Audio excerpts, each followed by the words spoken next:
মাননীয় সরকার দলীয় সংসদ সদস্য যে প্রস্তাবটি আজকে এখানে উত্থাপন করেছেন সে প্রস্তাবের বিষয়ে আপনার আগে দৃষ্টি আকর্ষণ করছে মাননীয় স্পিকার।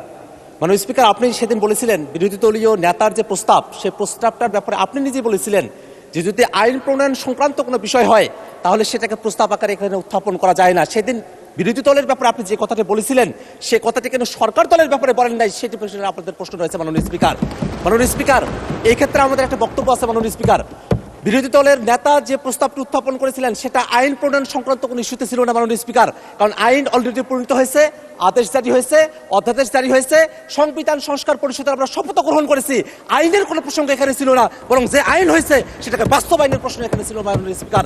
আরেকটি কথা মাননীয় স্পিকার আপনাকে বলতে চাই, মাননীয় ডেপুটি স্পিকার এখানে ছিলেন, আর একজন সংসদ সদস্য মুজিবুর রহমান ইকবাল, তিনি একটি মুলতবি প্রস্তাব এখানে উত্থাপন করেছিলেন। সেই মুলতবি প্রস্তাবের ব্যাপারে সিদ্ধান্ত কি সেটা না জানিয়ে পরের প্রস্তাব এখানে দেওয়া হলো মাননীয় স্পিকার, সেই বিষয়টা আপনার কাছে আমরা জানতে চাই মাননীয় স্পিকার। মাননীয় স্পিকার, আমরা একটা কথা খুবই স্পষ্ট করে বলতে চাই, মাননীয় সংসদ সদস্য যে প্রস্তাবটি উত্থাপন করেছেন সেখানে তিনি বলেছেন যে জুলাই সনদ রাজনৈতিক সমঝোতার দলিল, সেটা সংবিধান সংশোধন, পরিবর্তন, পরিমার্জন, আইন প্রণয়ন, এই বিষয়গুলোর কথা তিনি সেখানে বলেছেন এবং বলেছেন এটা বাস্তবায়নের পথরেখা কি হতে পারে সেই নিয়ে আজকের এই মুলতবি প্রস্তাব। মাননীয় স্পিকার, আপনার মাধ্যমে আমি তাদেরকে জানিয়ে দিতে চাই যে আজকে যে প্রস্তাবটি তিনি এখানে উত্থাপন করেছেন সেই প্রস্তাবটি উত্থাপন হওয়ার যোগ্য প্রস্তাবই নয় মাননীয় স্পিকার। মাননীয় স্পিকার, আমাদের যারা সরকার দলীয় সংসদ সদস্যরা আছেন তারা যে স্মৃতি বিস্মৃত হয়ে গেছেন সেই বিষয়টা আমাদেরকে কষ্ট দেয় মাননীয় স্পিকার। আমাদের মনে রাখা প্রয়োজন 31শে জুলাই যেদিন ঐকমত্য কমিশনে সংস্কারের প্রস্তাবনাগুলো নিয়ে আলোচনা কনক্লুশন হলো, সেই দিনই সেই বৈঠকেই বাস্তবায়নের বিষয় নিয়ে কি আলোচনা হতে পারে সেটা নিয়ে সকল রাজনৈতিক দল আমরা সেখানে প্রস্তাব উত্থাপন করেছিলাম। জুলাই সনদ কিভাবে বাস্তবায়ন করা হবে সেটা নিয়ে সেই ঐকমত্য কমিশনে আলোচনা সমাপ্ত হয়েছে। সেই আলোচনার ফলাফল আজকে বিএনপি মানতে চায় না, এই কারণে আজকে বিএনপি ব্যাক স্পেসে তারা প্রেসিডেন্টের দিকে তারা ফিরে যেতে চায় মাননীয় স্পিকার। মাননীয় স্পিকার, সংস্কারের বিষয়ের যে ঘোড়া সেই ঘোড়া অনেক দূরে গিয়ে গেছে, সেই ঘোড়াকে এখন লাগাম পরানোর চেষ্টা করছে সরকার দলীয় সদস্যরা মাননীয় স্পিকার। মাননীয় স্পিকার, সংস্কারের যে পুরো বিষয়বস্তু এখানে জুলাই সনদ, আদেশ, অধ্যাদেশ, গণভোট, সংবিধান সংস্কার পরিষদ, এই 5টা ধাপ রয়েছে মাননীয় স্পিকার। আজকে এখানে যারা সরকার দলীয় সংসদ সদস্যরা আছেন মাননীয় স্পিকার, তারা আদেশের কথা বলেন না, তারা অধ্যাদেশের কথা বলেন না, তারা গণভোটের কথা বলেন না, তারা সংবিধান সংস্কার পরিষদের কথা বলেন না, তারা শুধুমাত্র জুলাই সনদের কথা বলেন। ওই জুলাই সনদ, যেই জুলাই সনদটা শুধুমাত্র তাদের পক্ষে জুলাই সনদ উইথ নোট অফ ডিসেন্ট। মাননীয় স্পিকার, মাননীয় স্পিকার, একটা কথা এখানে স্মরণ করে দেওয়া প্রয়োজন, 17 অক্টোবর জুলাই সনদ এই সংসদ ভবনের বাইরে স্বাক্ষর করা হয়েছিল। তার পূর্বে ঐকমত্য কমিশন কর্তৃক আমাদেরকে যে জুলাই সনদের কপিটা দেওয়া হয়েছিল মাননীয় স্পিকার, এই জুলাই সনদের কপির মধ্যে আপনি কোনো পয়েন্টে দেখবেন না সেখানে কোনো নোট উল্লেখ আছে মাননীয় স্পিকার। কিন্তু আমাদের সরকার দলের মাননীয় স্বরাষ্ট্রমন্ত্রী এবং মাননীয় আইনমন্ত্রী তারা বারংবার একটা নোটের কথা উল্লেখ করেন, সেই নোটটা হচ্ছে অবশ্য কোনো রাজনৈতিক দল বা জোট তাদের নির্বাচনী ইশতেহারে উল্লেখপূর্বক যদি জনগণের ম্যান্ডেট লাভ করে তাহলে তারা সেই মতো ব্যবস্থা গ্রহণ করতে পারবে। এই যে নোটের বিষয়বস্তুটি জুলাই সনদের মধ্যে অন্তর্ভুক্ত করা হয়েছে মাননীয় স্পিকার, এই বিষয় নিয়ে ঐকমত্য কমিশনে কোনো আলোচনা হয় নাই। ঐকমত্য কমিশন আমাদেরকে যে জুলাই সনদের খসড়া প্রণয়ন করেছিল সেই খসড়ার মধ্যে এটা ছিল না। কোনো একটা দল বা কোনো একজন ব্যক্তি এই সংসদ প্লাজার সামনে এসে নিজের মতো করে এই নোটটি সেখানে অন্তর্ভুক্ত করেছিল যাতে জাতির সঙ্গে প্রতারণা করা যায়। মাননীয় স্পিকার, আমরা এই বিষয়ে ঐকমত্য কমিশনের যারা দায়িত্বশীল আছেন এবং এখানে আপনারা যারা আছেন তাদেরকে তদন্ত করে এই নোটটি কারা অন্তর্ভুক্ত করেছিল সেই ব্যাপারে আমরা খোঁজ চাই মাননীয় স্পিকার। মাননীয় স্পিকার, আর একটা বিষয় একটু বলে রাখা প্রয়োজন মাননীয় স্পিকার।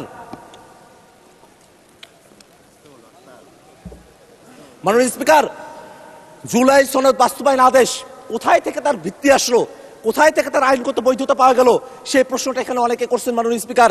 কিন্তু জুলাই সনদ আদেশটা তারা যদি পড়তেন, সেই জুলাই সনদ আদেশের একেবারে প্রিয়েম্বলের মধ্যে বলা আছে জনগণের সার্বভৌম ক্ষমতা এবং অভিপ্রায়ের বহিঃপ্রকাশ হিসাবে এই জুলাই সনদের যে আদেশ সেই আদেশটা জারি করা হয়েছিল মাননীয় স্পিকার।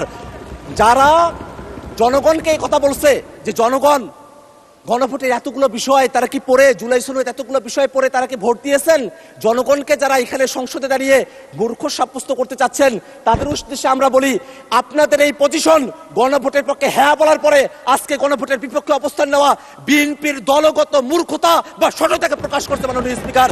আমরা এই কথাটা আপনার মাধ্যমে তাদের কাছে জানিয়ে দিতে চাই। একটা বিষয় মনে রাখা প্রয়োজন মাননীয় স্পিকার, এখানে সরকার দলের পক্ষে পার্থ ভাই তিনি দাঁড়িয়েছিলেন, তিনি বলেছেন সংবিধান একটা কোয়াজি কনস্টিটিউশনাল পরিস্থিতির মধ্য দিয়ে আছে। সরকারি দলের একজন এমপি যখন কোয়াজি কনস্টিটিউশনাল কথা বলেন, অর্থাৎ খণ্ডিত সংবিধানের কথা বলেন, তখন কিন্তু আমাদের যুক্তিই বেশি সাব্যস্ত হয় মাননীয় স্পিকার। কারণ তারা বারংবার সংবিধানের পরিপূর্ণ বাস্তবায়নের কথা বলছেন, কিন্তু আমরা বলছি এটাই বাস্তবতা যে বাংলাদেশ 5 আগস্টের পরে একটা এক্সেপশনাল অবস্থার মধ্য দিয়ে আমাদেরকে যেতে হয়েছে মাননীয় স্পিকার। আমরা কনস্টিটিউশন পুরাটা মানতেও পারি নাই, পুরাটা ছাড়তেও পারি নাই, এমন একটা পরিস্থিতিতে আমাদেরকে আসতে হয়েছিল মাননীয় স্পিকার। মাননীয় স্পিকার, সেই সময়টাতে খালেদা জিয়া, বেগম খালেদা জিয়াকে মুক্তি দেওয়া হলো, সেটা কোনো সংবিধানের ভিত্তিতে হয় নাই, কোনো আইনের ভিত্তিতে হয় নাই, সেটা জনগণের অভিপ্রায়ের ভিত্তিতে হয়েছিল। অ্যাটর্নি জেনারেল তিনি যেভাবে নিয়োগ পেয়েছিলেন সেটাও জনগণের অভিপ্রায়ের ভিত্তিতে হয়েছিল। এই যে জনগণের অভিপ্রায়ের ভিত্তিতে সেই সময়টাতে এক্সেপশনাল একটা পরিস্থিতিকে আমরা ডিল করেছিলাম, সেই পরিস্থিতিকেই টেকসই করার জন্য এই যে আদেশ, সেই আদেশটাও জনগণের অভিপ্রায় এবং ক্ষমতার ভিত্তিতে এটাকে জারি করা হয়েছে মাননীয় স্পিকার। মাননীয় স্পিকার, একটা বিষয় একটু জানিয়ে রাখা প্রয়োজন, আমরা জুলাই সনদে এমন অনেকগুলো বিষয় নিয়ে কথা বলেছি যেগুলো সংবিধানের মৌলিক যে কাঠামো আছে সেই কাঠামোর সেখানে ব্যত্যয় তৈরি করে। আমরা সেখানে বিচার বিভাগকে আমরা বিভিন্ন শহরে আমরা নিয়ে যাওয়ার কথা বলেছি, বিভাগীয় শহরে। সেই বিষয়ে বাংলাদেশের এর আগের কোর্টে তারা রায় দিয়েছিল যে এটা অসাংবিধানিক। এই ধরনের কিছু পরিস্থিতি এখানে রয়েছে মাননীয় স্পিকার। এমন অনেকগুলো সংশোধনী রয়েছে, এমন অনেকগুলো প্রস্তাব রয়েছে, সংস্কার রয়েছে, যেগুলো শুধু সংশোধনী দিয়ে সেটাকে টেকসই করা সম্ভব নয় মাননীয় স্পিকার।